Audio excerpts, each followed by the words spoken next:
앞뒤 돌아보시고 인사하겠습니다. 참 반갑습니다. 사랑합니다. 축복합니다. 네. 우리 교회가 2주년이 되었습니다. 1주년 때에도 가정예배에서 시작하여서 지금의 교회를 이루게 하신 하나님의 은혜에 감사했습니다. 지난 한 해 동안에도 수많은 일들 속에서 믿음의 좋은 사람들을 세우시고 일꾼되게 해주시고 또 새로운 사람들을 보내주셔서 주님의 일을 이룰 수 있도록 인도하여 주심에 감사드릴 수밖에 없는 것 같습니다. 우리 새로운 교회는 믿음의 기초를 든든한 우리 주님께, 반석이신 우리 예수님께 두고 우리가 세워진 줄로 믿습니다.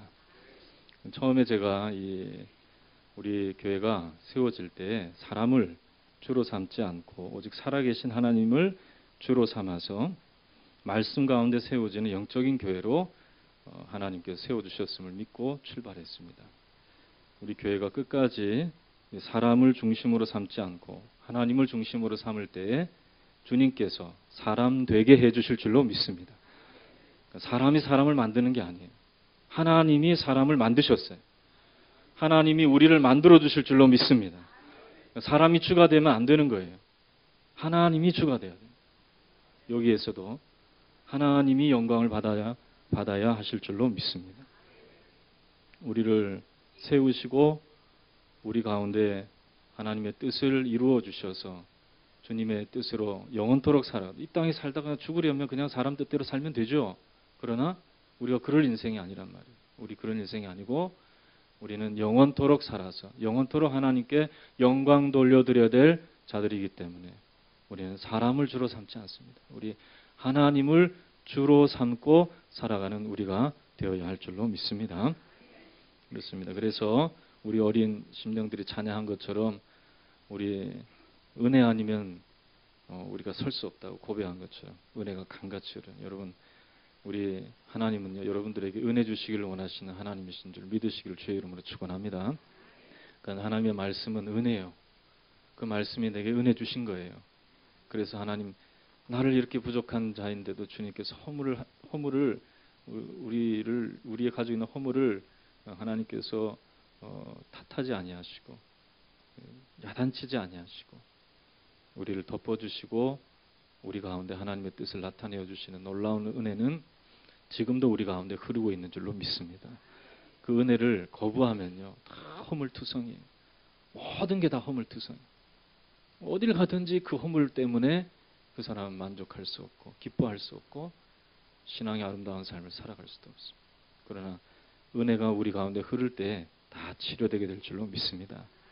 덮어주시고 회복해 하여 주시고 온전케 하여 주시는 은혜가 우리 가운데 나타나서 결국은 서로 위로하고 위로받고 사랑하면서 끝까지 격려하며 하나 되어 우리 교회 주신 사명을 끝까지 이루어 나가는 구원과 영생과 축복의 공동체로 우리를 세워주실 줄로 믿습니다.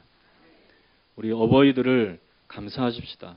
세상은 어버이들을 귀찮게 여기더라고요. 이상하게. 그래서 어르신들이 고령화되어지고 하면서 많이 어르신들이 이 사회에 계시는 것에 대해서 힘들어 하더라고요. 보니까 우리는 그래서는 안 됩니다. 성경적인 의미로서는 부모님은 우리에게 주신 축복의 통로인 줄로 믿습니다. 우리 교회는 어르신들이 많을수록 좋아요. 할렐루야. 처음에는 우리가 태동할 때 젊은 사람, 우리 아까 2016, 05, 08, 30 돼 있었잖아요. 그때는 어르신들이 안 계셨어요. 우리 젊은 세대들이 중심으로 해서 교회가 설립됐습니다. 그러나 그 간절한 마음에 정말 우리가 교회의 장소를 찾아다니면서 이 녹본이었나요? 어디였나요? 저기 가련동이었죠. 가련동에 그 어르신들만 계신 그 교회를 우리가 인수해서 어르신들 한번 섬겨보자 하는 그런 마음도 가질 때도 있었습니다. 그러나 하나님께서 허락하지 않으셔서 이곳에 자리를 잡게 됐을 때 어르신들이 한두 분씩 오시더라고요. 그래서 지금 우리 어르신들도 많이 계시고 우리 젊은 세대들도 열심히 일하고 또 우리 다음 세대들도 양육되어지는 균형 있는 교회로 하나님이 우리를 세워주신 줄로 믿습니다. 그 사명을 우리가 잘 감당해야 돼요. 할렐루야. 어르신들 귀찮게 여기지 말고 잘 섬기는 우리 기존 세대들 되시기를 주의 이름으로 축원합니다. 복에 복을 더해 주실 줄로 믿습니다. 젊은 세대들도 우리 다음 세대들도 우리 가운데 그저 그냥 응석바지로만 키우면 안 돼. 하나님의 주시는 말씀으로 잘 양육해서 이들에게 필요한 것이 무엇인지 정말 깨닫고 그것을 제공해 줄 수 있는 그러한 영적인 교회가 될 때에 하나님께서 우리 교회를 통해서 하나님의 뜻을 끝까지 이루어 가시는 축복을 베풀어 주실 줄로 믿습니다. 오늘 저는 어떤 말씀을 통해서 우리가 은혜 받을까 생각하다가 지금까지 우리 계속 베드로의 말씀을 들어왔으니까 오늘 이제 마지막까지 우리가 이 말씀을 통해서 우리가 교훈을 받고 끝까지 주님의 주시는 말씀으로 더 힘을 내야 되겠다는 생각이 들어서 오늘 베드로후서 마지막 장에 있는 말씀을 우리가 마음속에 새겨보려고 합니다. 근데 이 베드로 사도는 우리가 마지막 날까지 우리의 마음에 염두에 두고 살아가야 될 부분을 교훈하고 있습니다. 그것은 다름이 아니라 주님의 재림에 대한 교훈입니다. 따라합시다. 우리 주님은 다시 오십니다. 우리는 한 번도 주님을 눈으로, 우리 육적인 눈으로 본 적이 없죠. 여러분 다 주님 봤다 그러면 다 2단이고 3단이에요. 지금 우리 주님 이 땅에 안 계셔요. 우리 눈으로 육으로 볼 수 없어요. 그러나 주님은 약속하신 대로 우리가 마치 얼굴과 얼굴을 대면하듯이 우리 주님을 볼 수 있을 날이 올 줄로 믿습니다. 그러나 주님을 지금 보지 못하기 때문에 우리가 생각해야 될 것은 무엇이냐면 주님이 이 땅에 마치 계시는 것처럼 주님이 우리 가운데 계시는 것처럼 보실 그날을 우리가 다시 주님을 보게 될 그날을 생각하면서 종말론적인 삶, 그 삶을 살아가야 한다는 것입니다. 베드로 사도는 주의 강림이 더딘 것처럼 생각해서 사람들이 왜 주님이 빨리 안 오시나 당장이라도 좀 오셨으면 좋겠는데 그렇게 생각하지만은 우리 주님은 더딘 것이 아니라 모든 사람이 회개하기에 이르기를 원하는 하나님의 뜻이 있기 때문에 반드시 다시 오시지만 하나님께서 많은 사람들이 주님 앞에 이르고 하나님의 약속의 구원을 받고 새하늘과 새 땅에 들어갈 수 있게 하기 위해서 그렇게 하고 있는 거예요. 하나님은 오래 참으시는 하나님이시다. 우리가 죄악 가운데 머물러 있어도 당장에 벌하지 않고 그리스도 안에서 회개하여 돌아올 수 있도록 기회를 주시는 하나님이시다. 그렇기 때문에 여러분들을 오래 참아 기다리시기 때문에 아직 주의 강림이 임하지는 않지만 그러나 언젠가는 약속하신 대로 우리의 삶을 판단하시고 심판하실 주님의 재림의 때는 반드시 있다는 것이죠. 그때를 깨어서 주님께 영광을 돌려드리며 어리석고 어린아이들의 교훈의 풍조에 휩쓸려 다니는 어린아이들의 모습이 아니라 장성한 모습. 어린아이는 순수한 모습이 있어서 그 순수한 모습으로 우리가 가지고 있어야 천국에 들어가겠지만 어린아이의 자라나지 못해서 유혹에 흔들리는 그런 모습이 아니라 장성하여서 마음을 굳건하게 함으로 흔들리지 않는 그러한 신앙을 우리가 가지고 살아가야 한다는 것을 베드로가 말씀하고 있는 것입니다. 주님의 날은 정해진 것이 아닙니다. 어느 사람들은 이날 오겠다 저날 오겠다 또 임박했다라고 얘기하지만 주님의 때는 그렇게 정해져서 오는 것이 아닙니다. 주님이 오시는 것은 오늘 베드로가 말씀하시는 것은 도둑이 임하는 것처럼 때를 정한 것이 아니라 언제 올지 모르는 그때에 주님이 오실 것이라는 것을 말씀하고 있습니다. 우리가 예측할 수 없는 것입니다. 그러므로 우리는 항상 깨어서 주님의 오시는 날을 기다려야 한다는 것이죠. 그것이 우리의 삶이라는 것입니다. 이렇게 마지막 때를 살아가는 삶이 지금 하루하루가 의미 없다는 것이 아닙니다. 마지막 때 시한부 종말론자처럼 그냥 마지막이 있으니까 아무렇게나 그냥 혹은 또 주어진 날이 얼마 없기 때문에 절망하라고 살아가는 것이 아니라는 것입니다. 오히려 여러분 보세요. 시한부 종말론을 갖고 시한부 인생을 사는 사람들은 어떻습니까? 하루하루가 너무나 귀하잖아요.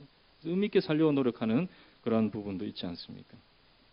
그런 것처럼 우리에게 의미 없는 날이 아니라 종말론적인 삶이라는 것은 하루하루가 하나님이 원하시는 삶으로 살아갈 수 있도록 해주는 그러한 동기가 되어주는 것이죠.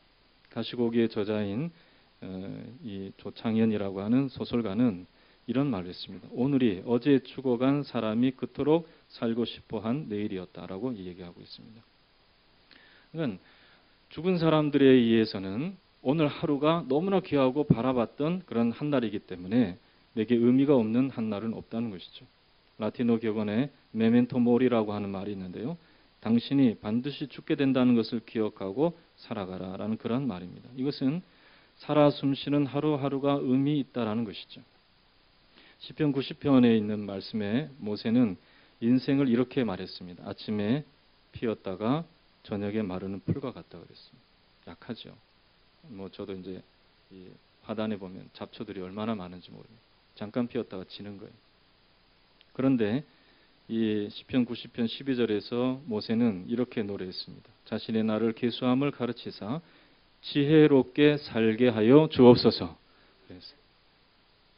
한날 한날이 연약하고 금방 있다 사라지는 그런 날이지만, 그것을 알고 있지만, 그래서 종말론적인 삶을 살아갈 수밖에 없는 우리들이지만, 하루하루를 지혜롭게 살아갈 수 있는 그 날 계수할 수 있는 지혜를 허락해달라, 그렇게 말씀하고 있는 것이죠. 우리도 이러한 지혜의 말씀을 통해서 한날 한날이 의미 있는 삶으로 살아서 깨어있고 하나님의 뜻에 합당한 삶으로 영광을 돌려드릴 수 있는 저와 여러분이 되어야 할 줄로 믿습니다. 한날 한날 주님 앞에 가까이 나아갈 수 있기를 주의 이름으로 축원합니다. 한날 한날 그 날이 주님 앞에서 상 받을 수 있는 날이 되시기를 주의 이름으로 축원합니다.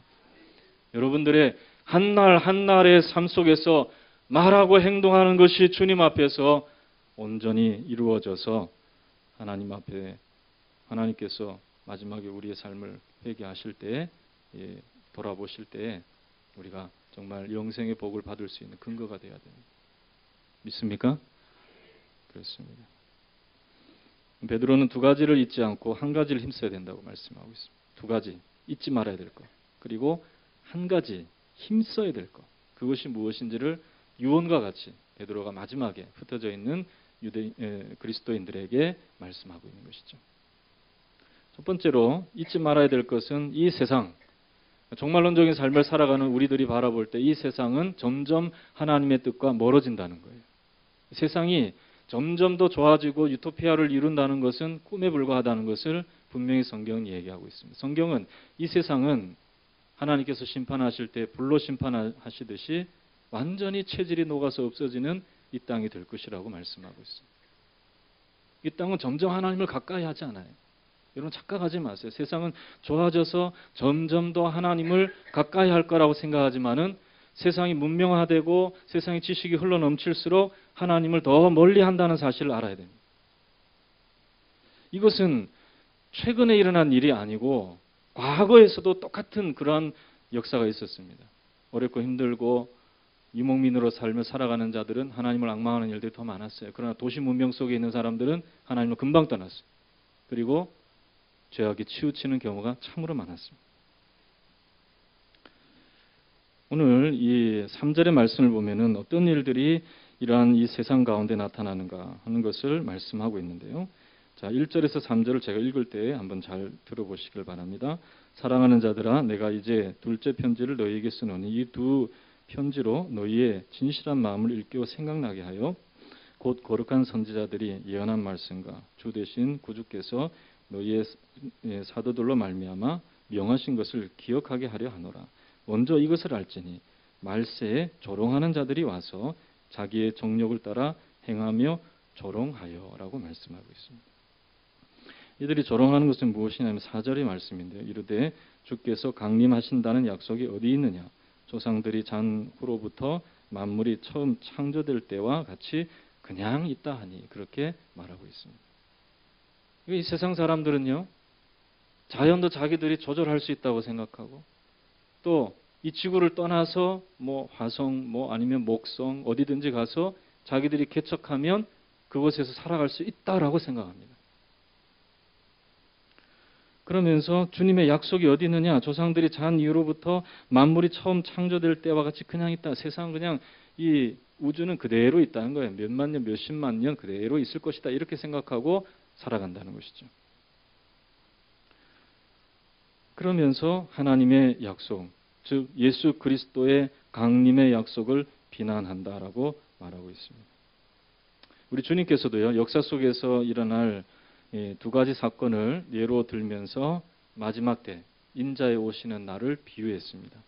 그게 누가복음 17장 26절에 30절의 말씀을 보면요, 두 가지 역사 속에서 나타난 때를 말씀하고 있는데요. 제가 한번 읽어드리겠습니다.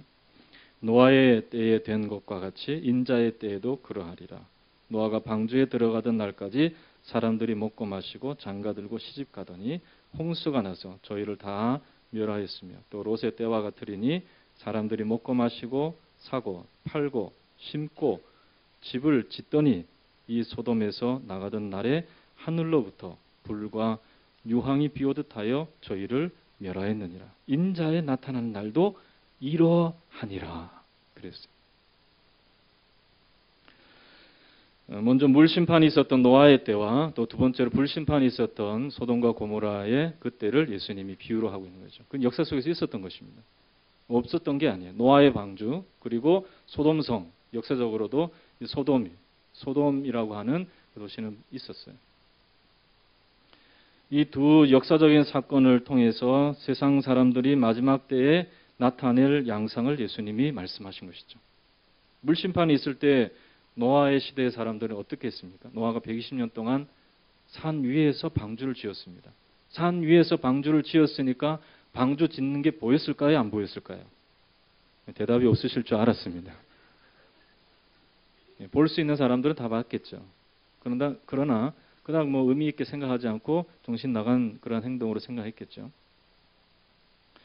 그러면서 물 심판이 있을 것, 세상을 물로 심판하실 하나님의 말씀을 그가 증거하였습니다.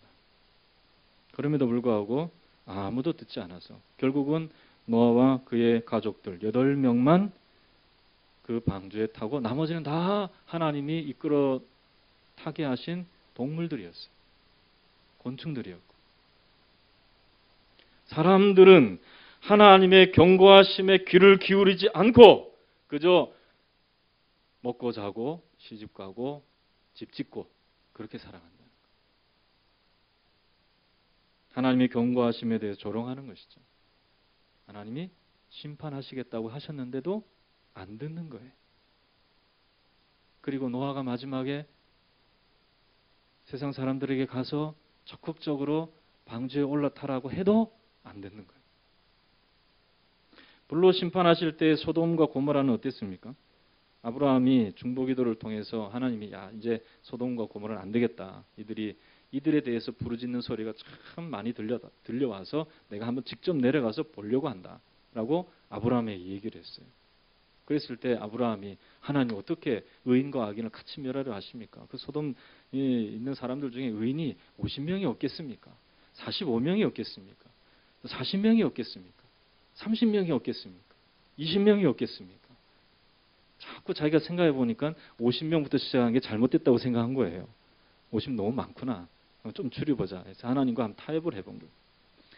마지막에 의인 10명을 찾으시면 멸하시겠나이까 했습니다. 그러나 그 성에는 의인 10명이 없었던 거예요. 그래서 결국은 하나님의 사자가 이 한 사람 남아있는 아브라함의 조카 롯을 데리고 그 식구를 나오려고 할 때에 이 롯의 집을 방문하게 되었습니다. 그때 롯은 방문한 천사를 모시고 임박한 멸망에 대한 소식을 듣고 놀랬죠. 그래서 사위들을 불러서 이제 이 성이 멸망하게 되었으니까 성경에는 그렇게 나와 있지는 않지만 그렇게 얘기했을 거예요. 이 성이 멸망하게 되었으니까 우리 다 지금 짐을 꾸려서 나가자. 안 그러면 우린 죽는다. 빨리 나가자. 그랬을 거예요. 그랬는데 롯의 사위들은 롯의 말을 무엇으로 여겼냐면 농담으로 여겼다는 거예요. 롯이 술 취해서 농담하나 보다. 그렇게 생각한 거예요. 뿐만 아니라 그 주변에 있는 사람들, 소돔 사람들은 하나님의 사자와 동성애를 하겠다고 희롱하는 말까지 하게 되었습니다. 이처럼 이 세상은 하나님의 말씀에 대해서도 조롱하는 세상이라는 거예요. 문명화될수록 하나님의 말씀을 듣지 않으려고 하는 그러한 모습이 세상이 가운데 있다는 거예요. 여러분 세상 따라가면 그렇게 됩니다. 똑같이 되는 거예요. 주의 말씀이 전혀 들리지 않는 거예요. 주의 경고의 말씀도 들리지 않고 하나님의 축복의 말씀, 그 말씀도 처음에는 조금 들리다가 시간이 지나면 지겨운 것을 여기는 것이죠.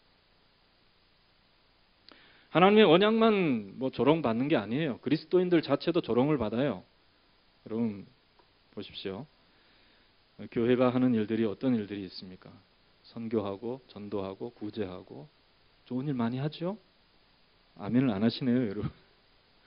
여러분들, 우리가 몸소 느끼는 것은 우리 교회가 작지만 그래도 지역사회뿐만 아니라 또 주변에 좋은 일들을 많이 하려고 하는구나 하는 것을 여러분들이 느낄 것입니다. 아멘 좀 하십시오. 할렐루야. 그런데 사람들은 교회를 비난하죠. 그리스도인들이라 하면 비난합니다. 국내 사회복지법인 관련해서 372개 중에서 52.11%인 194개가 기독교가 직간접적으로 운영하고 있는 사회복지 관련 법인체라고 합니다. 우리는 법인이 없어요. 법인을 꾸미려면은 규모가 좀 커야 돼요. 그런데 그 중에서 52.15%가 기독교, 개신교에서 직접적으로 또 간접적으로 운영하고 위탁받아서 운영하는 것입니다.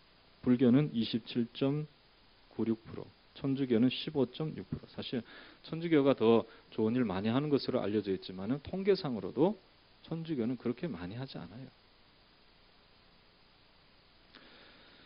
또한 사회복지관을 보면은 종합사회복지관이라고 하는 이 종교별 운영 주체를 보면 기독교가 188개 운영함으로 전체 414개 중에서 45%를 차지하고 있고요.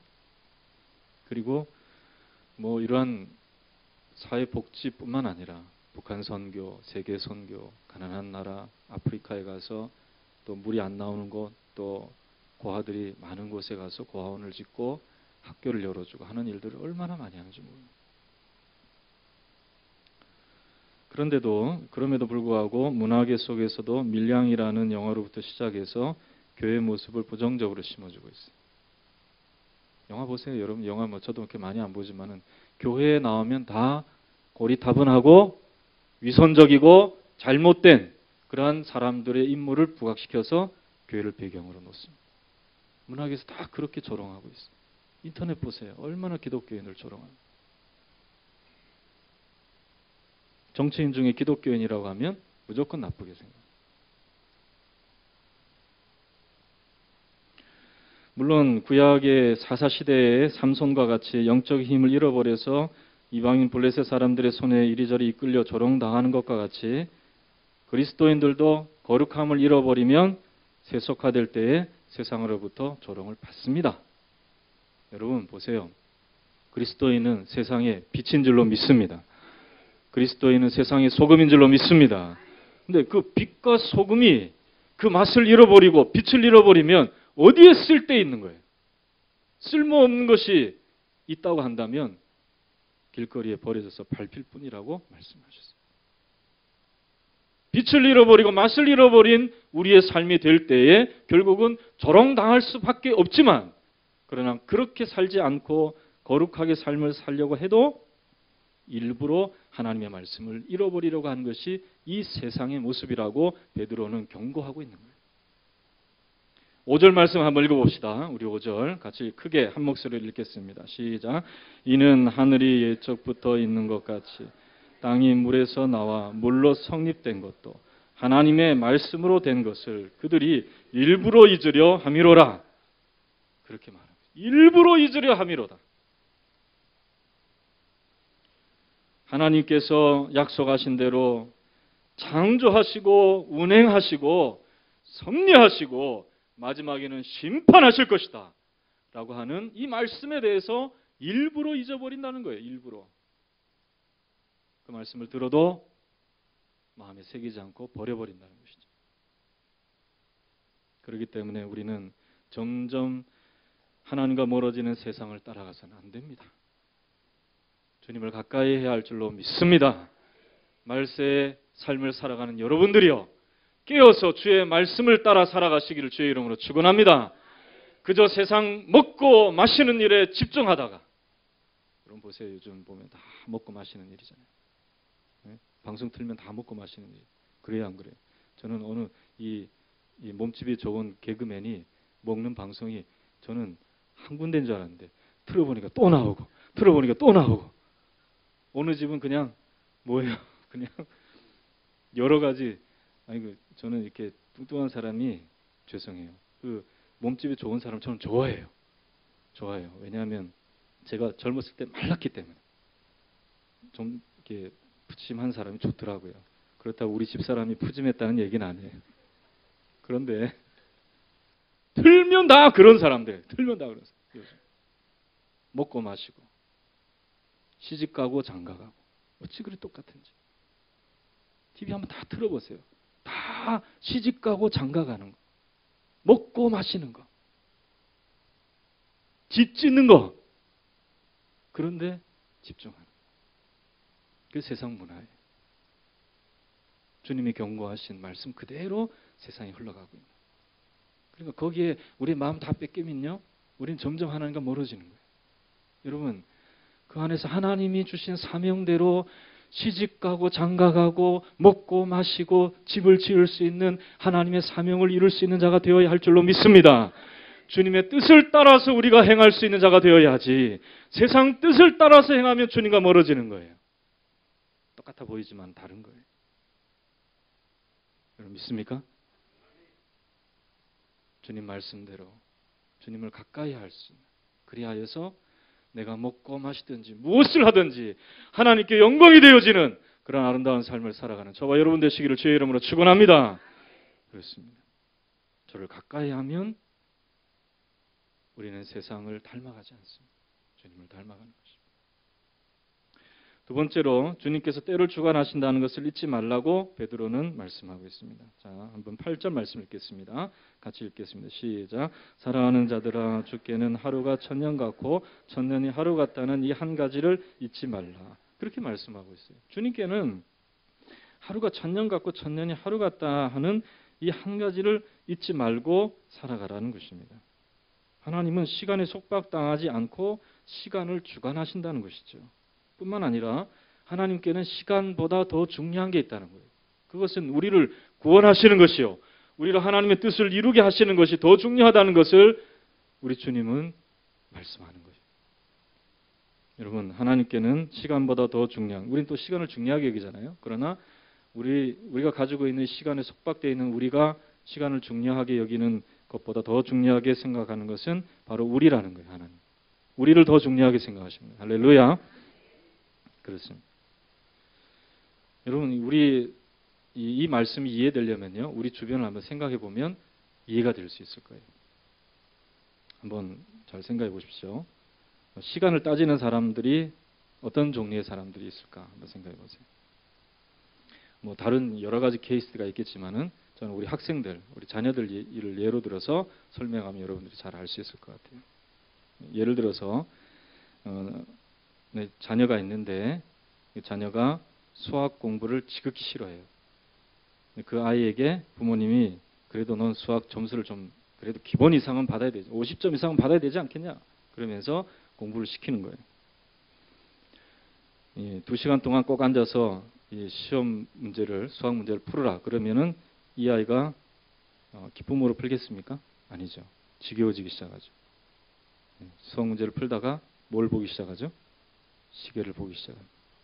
한참 풀었는데 보니까 2분 지났어. 참 2시간 정말 괴롭다. 그러면서 막 끄적끄적 하는 거예요. 또 그러다가 퍼져 이제 누워서 자려고 하면 또 부모님이 딱 문을 열고 들어와서, 어떻게 알고 들어왔는지 들어와서 또 깨라고 그렇게 하죠.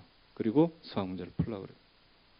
그럼 그 2시간이 정말 이틀보다 길고 아주 2주간보다 더 길 것이라고 생각할 거예요. 그러나 수학은 못하지만은, 그러나 국어를 잘해서 독서를 좋아하는 아이라고 한다면은 그 아이에게 자기가 읽고 싶은 책을 사다 주고 그 책을 마음껏 읽어라라고 하면 그 아이는 2시간이 아니라 4시간, 6시간, 아니 밤을 새서라도 그 책을 다 읽고 싶은 것을 읽는 거예요. 만화책이라 할지라도 다 읽는 거예요. 우리 인생도 주님께서 주신 삶의 목적을 따라가면, 사명을 따라가는 삶을 살아가고 그것을 기뻐한다면은 시간이 문제가 되지 않습니다. 자꾸 이상하게 보면 이 신앙생활, 하나님 주신 사명에 집중하지 않는 사람들이 종말론에 치우칠 때가 많아요. 주님이 언제 오시는가? 시간을 따지는 거예요. 지금 신앙생활에 재미가 없거든요. 그러니까 주님이 오시는 그날만 생각하는 거예요. 그리고 누군가가 이날 온다 하면은 그래 모든 거 다 정리하고 주님 그날 온다고 했으니까 그날만 열심히 하면 되지 않겠냐 이렇게 생각하는 거예요. 잘못된 신앙이죠. 주님은 시간에 집중하는 것이 아니라 주님이 주시는 삶의 사명에 집중하기를 바라시고 계시다는 거예요. 여러분, 지금 여러분들에게 주어진 사명이 무엇입니까? 그것을 여러분들이 그 안에서 기쁨을 찾을 수 있기를 주의 이름으로 축원합니다. 남들 다 하니까 그거 하겠다는 것이 아니라 내게만 주신 고유한 하나님의 사명이 있어요. 여러분들이 행하면서 기뻐할 수 있는 그 사명이 있어요. 그걸 여러분들이 찾아야 되는 거예요. 주님의 음성 들으면 주께서 가르쳐 주실 줄로 믿습니다. 왜 여러분들은 그걸 발견하지 못하고 다람쥐 쳇바퀴 돌듯이 신앙생활 그렇게 습관적으로만 하려고 하십니까? 안 되는 거예요. 그렇다면 자꾸 시간 보는 거하고 똑같은 거예요. 언제 재미있는 일이 벌어지지 않을까?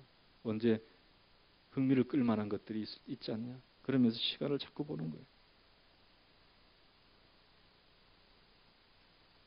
여러분, 우리는 하나님이 주신 사명에 집중할 수 있기를 주의 이름으로 축원합니다. 그럴 때 나이가 문제가 되지 않습니다. 갈렙은 85세 헤브론을 구했고요. 다니엘도 다리오 왕 때 80이 넘은 노령이었지만은 전국의 총리 중에 총리, 전국을 다 나눠서 세계도로 나눠서 총리를 세웠는데 그 중에서 총리가 되는 그러한 일이 다니엘에게 있었습니다. 여러분, 우리 교회도 언제 부흥하나, 언제 성전 짓고, 언제 교육관 복지센터 만드나 시간 보는 것은 우리에게 주어진 일이 아니에요. 시간은 하나님께서 결정해 주실 줄로 믿습니다. 언제 부흥할지는 누가 결정하시느냐? 하나님이 결정하시는 거예요. 언제 교육관 지어지고 성전 지어지고 언제 복지관이 지어질까? 여러분들이 걱정할 필요 없어요. 그건 하나님이 행하실 거예요. 하나님이 이루어 주실 줄로 믿습니다. 우리가 집중해야 될 것은 내게 주어진 일이라는 거예요. 내가 기쁨으로 하나님을 섬길 수 있는 그 일을 여러분들이 놓지 말고 주님의 일을 감당해야 될 줄로 믿습니다. 그래야 여러분들이 깨어있는 신앙인으로서 주님 보실 때 기뻐할 수 있는 삶을 살아갈 수 있다는 것입니다. 또 한 가지 마지막으로 이 베드로는 힘써야 될 것이 무엇인지를 우리 가운데 가르쳐주고 있습니다. 자, 14절에 있는 말씀을 봅시다. 14절 같이 읽겠습니다. 시작. 그러므로 사랑하는 자들아 너희가 이것을 바라보나니 주 앞에서 점도 없고 흠도 없이 평강 가운데서 나타나기를 힘쓰라. 그렇게 말씀하고 있습니다. 우리가 힘써야 될 것은 점도 없고 흠도 없이 평강 가운데서 하나님 앞에 서기를 우리가 힘써야 된다는 것이죠. 이 주님 앞에 서는 것은 우리가 온전하여져서 하나님 앞에 점도 없이 흠도 없이 서는 것이 아님을 분명히 말씀하고 있습니다. 그래서 하나님의 말씀으로 우리가 설 때 우리가 주님 앞에 그렇게 설 수 있게 되는 것이죠. 그래서 15절의 말씀에도 이미 바울을 통해서 그 지혜대로 우리 굳이 오래 참으심이 구원이 될 줄로 여기면서 이 지혜대로 하나님의 말씀을 써서 그 말씀대로 오래 참도록 그렇게 했던 것이죠. 그런데 어떤 사람들이 이상하게 굳세지 못한 자들이 또 성경의 표현에 보면은 무식하고 굳세지 못한 자들이 성경을 억지로 풀다가 스스로 멸망에 이르렀다고 그랬습니다. 하나님의 말씀은 주님께서 삶 속에서 내가 품고 있을 때 이루어 주시는 것이지 내 머리로 내 지식으로 풀어내는 게 아니에요. 그러니까 어디서 하나님의 말씀을 잘 풀어줬다고 얘기하면요, 성경 말씀 그대로 그 사람은 무식하고 굳세지 못한 자들이야. 한번 따라해 볼까요? 무식하고 굳세지 못한 사람이구나. 성경을 어디서 잘 풀어줬다고 얘기하면 그렇게 여기면 돼요. 하나님의 말씀은 하나님이 저자가 되시고 하나님께서 우리 삶 속에 이루어 주시고 나타내어 주실 줄로 믿습니다. 그 말씀 믿음으로 잘 받아들이면 되는 거예요. 성경 말씀이 어려운 게 아니에요. 억지로 풀려니까 어려운 거죠. 말씀 그대로 믿으면 그 말씀이 그대로 이루어지는 것이죠. 그렇기 때문에 우리는 하나님 앞에서 점도 없이 흠도 없이 서기를 힘쓴다는 것은 우리가 하나님 앞에서 온전한 신앙을 말씀 안에서 세워나가는 것이 필요하다는 것을 말씀하고 있는 것이죠. 예수님과 그 은혜를 아는 지식에서 자라가라라고 마지막에 말씀하고 있습니다. 18절 한번 읽어볼까요? 자, 18절 같이 읽겠습니다. 시작. 오직 우리 주 곧 구주 예수 그리스도의 은혜와 그를 아는 지식에서 자라가라. 영광이 이제와 영원한 날까지 그에게 있을지어다. 여러분 다 예수 그리스도 안에서 구원받은 자들임을 믿습니다. 그를 아는 지식에서만 자라가면 돼요. 다른 거 알 필요 없어요. 비유를 알 필요도 없고 또 다른 성경적인 지식, 지명을 많이 안다고 우리가 구원받는 거 아니에요. 우리는 예수 그리스도를 아는 지식에서 자라나게 하시는 은혜대로 자라나면 될 줄로 믿습니다. 여러분 꽃밭에 꽃이 하는 일은 뭐가 있습니까? 자기가 물을 기러 옵니까? 거름을 기러 옵니까? 뭘 가져옵니까? 그저 심기어져서 거기서 공급을 받고 자라나면 자라나게 되는 줄로 믿습니다. 벗어나가지고 자기가 뭐 발이 있다고 해가지고 식물 중에 그런 식물이 어디 있어요? 그런 것처럼 우리가 인생을 살면 안 된다는 것이죠. 오늘 베드로는 우리가 마지막 날까지 잊지 말고 힘써야 될 것을 가르쳐 주셨습니다. 우리는 마지막 주님을 만나볼 그때를 생각하면서 깨어서 하나님의 뜻대로 세상과 가까이 하는 것이 아니라 주님과 가까이 하며 삶을 살아가는 믿음의 사람들이 되어야 할 줄로 믿습니다. 때를 주관하시고 범사를 주관하시는 우리 주님 앞에 다 의탁하고 맡기고 주 안에서 주님을 아는 지식을 더 깊이 있게 하면서 주 안에서 성장하고 자라나는 저와 여러분 되시기를 주의 이름으로 축원합니다. 축원합니다.